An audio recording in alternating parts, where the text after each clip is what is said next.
one of the hardest news, and one thing that I never thought could happen, is that immigrants will be stripped of their freedom of speech. Freedom of speech is a constitutional right for everybody that is inside the United States. However, nowadays we've been told by the government that they are overseeing what immigrants are posting in social media, how they are acting, what are they saying.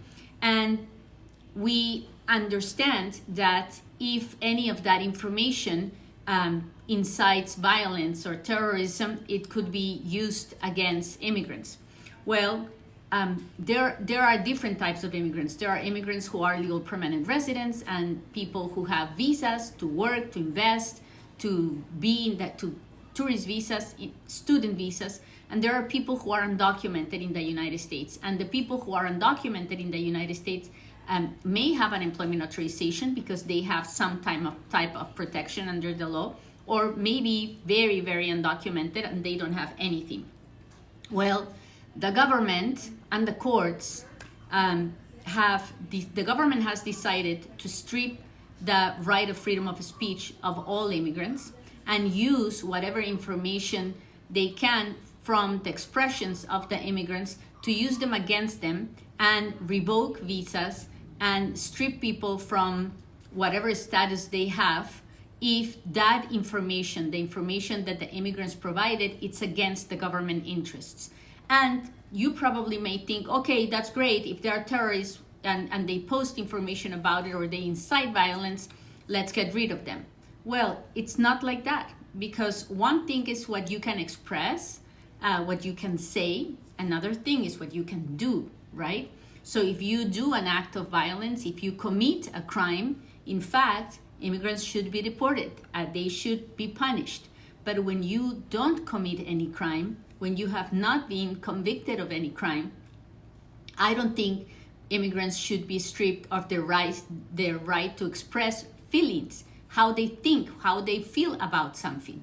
And that's exactly what is going on in the case of Mahmoud Khalil, an immigrant who was a student, who now it's a legal permanent resident, and a judge on Friday decided that he can be deported because he expressed his political opinion against the war between Syria and Palestine.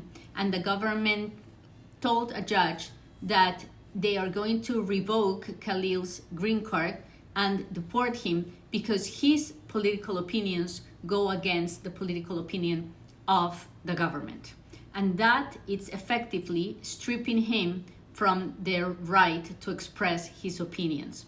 And if you think that that's right, that they should do something like that, the biggest problem is not that you do something like that. The problem is that today immigrants are not able to express anymore what they think, but tomorrow it'll be the American citizens, no doubt.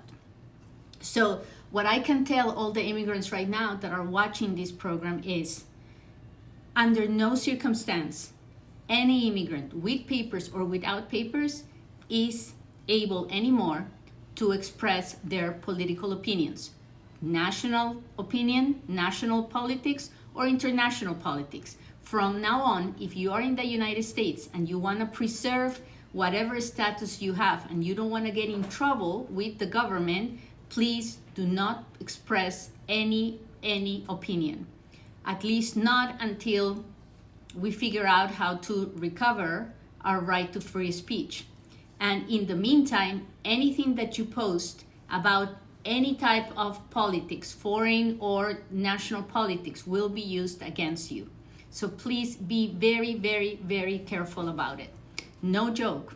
If they were able to strip a legal permanent resident of their green card, they can do it to anybody with any other type of visa.